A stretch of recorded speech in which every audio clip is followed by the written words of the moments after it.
O Senhor esteja convosco. Proclamação do Evangelho de Jesus Cristo, segundo Mateus.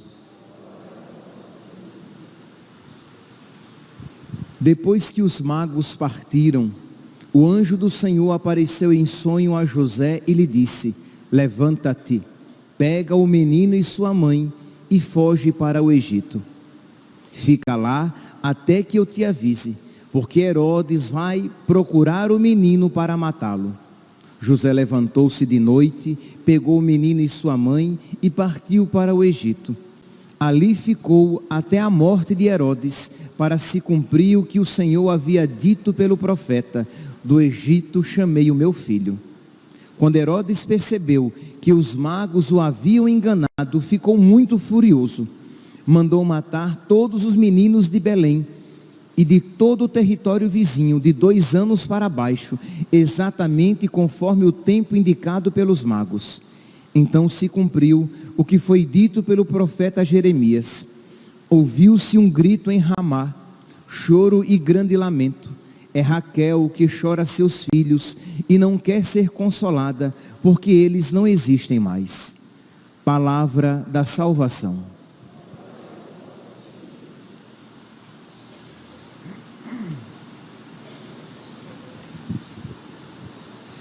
Caríssimos irmãos e irmãs, estamos celebrando a festa dos santos inocentes. Estas crianças que foram martirizadas, que foram sacrificadas por Herodes, porque queria proteger o seu reino. O contexto é o seguinte: Herodes ouviu dizer, e os magos lhe confirmam isso, em que também eles receberam um anúncio pela estrela, um sinal pela estrela, de que um outro rei, um grande rei, havia nascido.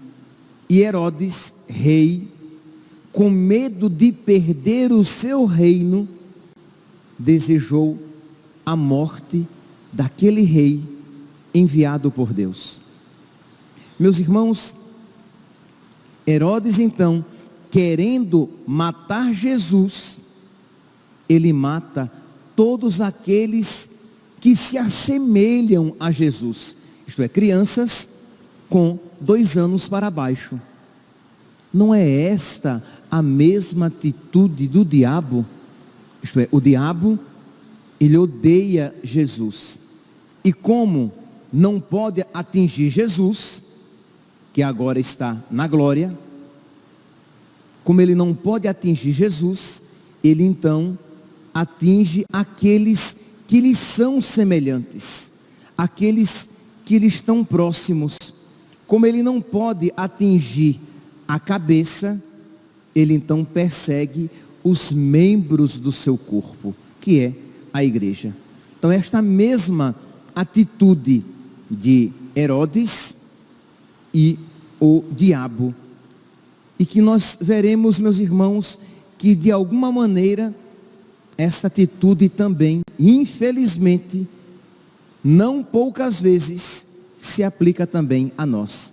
Isto é, nós também agimos como Herodes, isto é, quando sentimos que o nosso trono está em perigo, quando achamos que a nossa autonomia e liberdade estão em perigo, nós também matamos Deus, nós também olhamos para Deus como nosso inimigo. Pois bem, então, vamos mergulhar um pouquinho nessa atitude de Herodes, para que nós possamos ver que existe uma atitude semelhante em nós e possamos combatê-la. Não apenas perceber que infelizmente existe algo semelhante em nós, mas que nós tenhamos, conhecendo o mal, supliquemos a Deus a graça para combater esse mal. Pois bem, Herodes isso faz porque não quer perder o seu trono. A igreja, no hino, no dia da Epifania, que toca também esta realidade, tem um pequeno versículo que é muito bonito e é até fácil de se guardar, que diz assim: por que Herodes temes chegar o rei que é Deus? Não rouba os reis da terra, quem reinos dá nos céus. Repito, por que Herodes temes? Isto é, é assim colocado por causa da métrica e da rima, né? Mas por que temes, Herodes? A chegada do rei que é Deus não rouba os reis da terra, aquele que dá reinos no céu. Isto é, não tenha medo de perder algo pelo rei do céu, porque quem por ele perde, ganha tudo. Quem sacrifica algo para o rei dos céus, na verdade, ganha muito mais. Não foi isso que ele próprio disse? Quem deixar seu pai, sua mãe, seu irmão, sua irmã, bens, quem perder algo por ele, ganhará muito mais, porque o céu paga bem. Lembra? Já repeti essa frase várias vezes. Isto é, Deus não se deixa vencer em generosidade. Se nós formos generosos com Deus, Deus será infinitamente mais, porque neste sentido, Deus não se deixa vencer. Deus quer sempre ganhar. Aqui, a caridade faz com que Ele não aceite derrota. É quase que, entendamos, aos olhos superficiais, parece uma falta de humildade de Deus, né? Ele não quer perder. Não, no amor não. Ele é amor. Então Ele sempre amará mais. Ele nos dará o amor para que nós o amemos, e quando nós o amarmos, Ele nos recompensará ainda mais. E aí nós o amaremos mais, já que mais amor dele recebemos.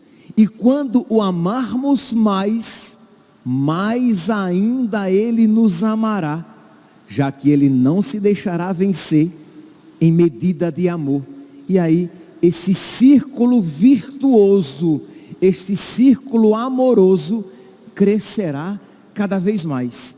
Nós, de Deus recebendo amor, e o amando de volta, e Ele nos retribuindo com mais amor ainda. Pois bem, nós voltemos aqui para Herodes. Herodes então, com medo de perder o seu pequeno trono, ele está disposto a matar Deus, para não perder o seu poder aqui na terra. Meus irmãos, esta atitude de Herodes, ela infelizmente está no coração de todo homem pecador. Desde lá, os nossos primeiros pais. Qual foi a atitude de Adão depois que ele pecou? Quando Deus entrou no jardim, Adão já começou a olhar Deus como um inimigo, um adversário. Isto é, o pecado faz com que nós olhemos para Deus como aquele que vai tirar algo de nós, como aquele que vai tolher a nossa liberdade, como aquele que vai de alguma maneira frustrar a nossa vida. E aí nós olhamos Deus como um adversário, como Herodes olhou, como o diabo, quando soube da vontade de Deus, olhou. Isto é, quando o nosso coração está tomado pelo pecado, nós sempre iremos olhar a Deus como nosso adversário. A vontade dele não é boa, a vontade dele é frustrante, a vontade dele me entristece, a vontade dele torna a minha vida menos agradável, a vontade dele me faz menos feliz. É esta a atitude do coração pecador, e que infelizmente, como nós somos marcados pelo pecado original, esta atitude semelhante a esta, está presente também no nosso coração.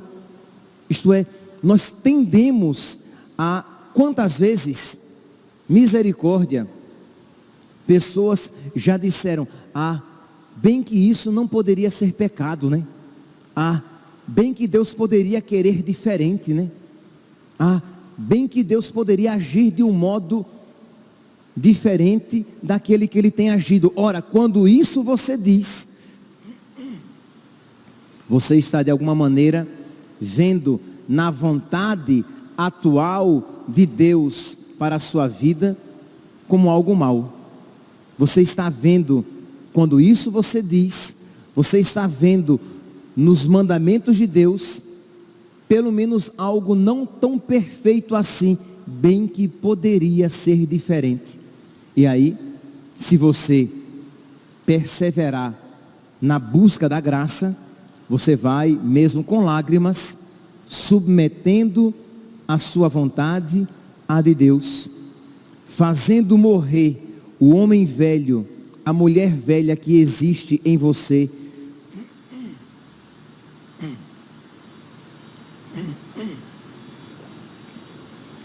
fazendo morrer o homem velho, a mulher velha que existe em você, para que a vontade de Deus prevaleça.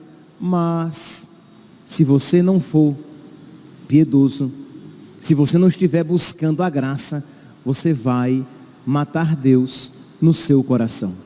Você vai agir como Herodes, que quando percebeu que iria perder algo, que poderia perder algo, ele deseja mesmo até a morte de Jesus. E você deseja a morte de Deus, fazendo calar no seu coração, fazendo com que Deus não tenha mais voz nem vez. Isto é, Deus quer algo que eu não quero, Deus quer tirar algo que eu quero, a vontade de Deus é diferente da minha, então eu mato Deus.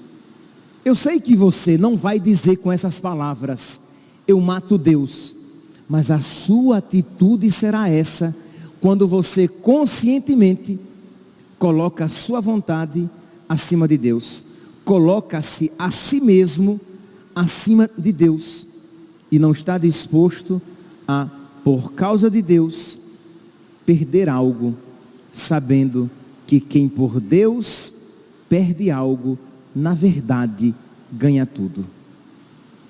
Meus irmãos, esta realidade de fé tem sido esquecida no coração dos homens e mulheres de igreja nos tempos atuais. Isto sempre foi uma frequente, infelizmente.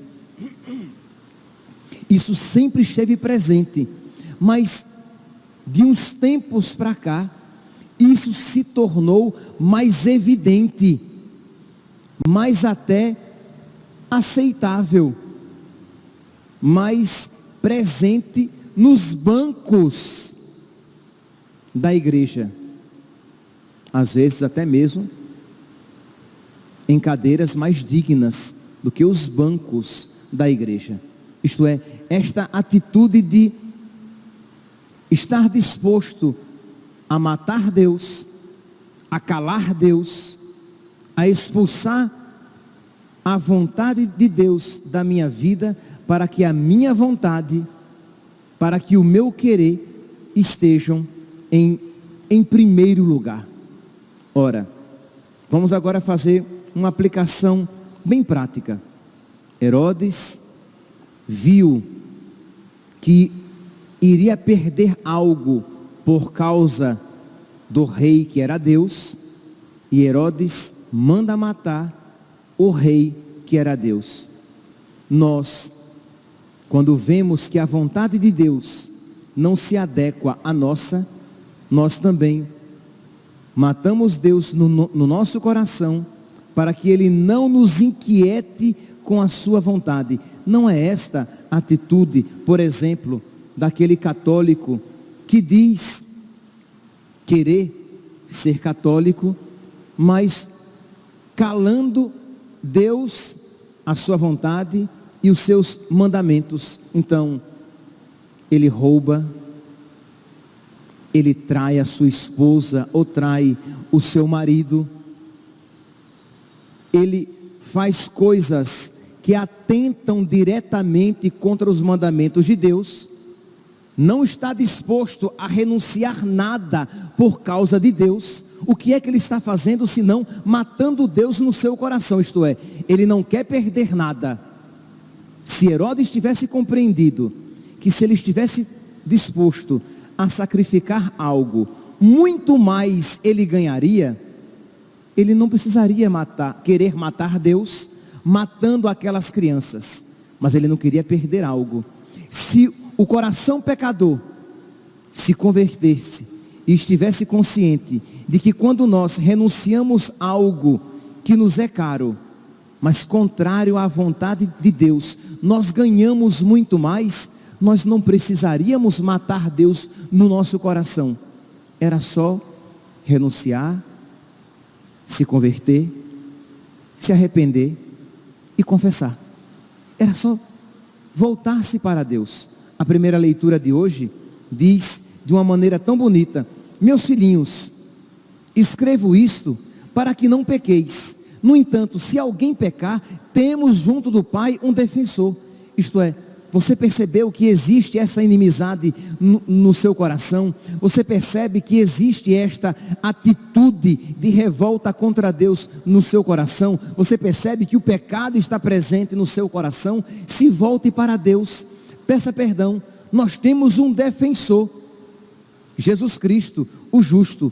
Ele é a vítima de expiação pelos nossos pecados. Mas desde que nós nos reconheçamos pecadores e necessitados do perdão de Cristo, desde que nós queiramos nos converter, se nós quisermos nos converter, Deus nos perdoará.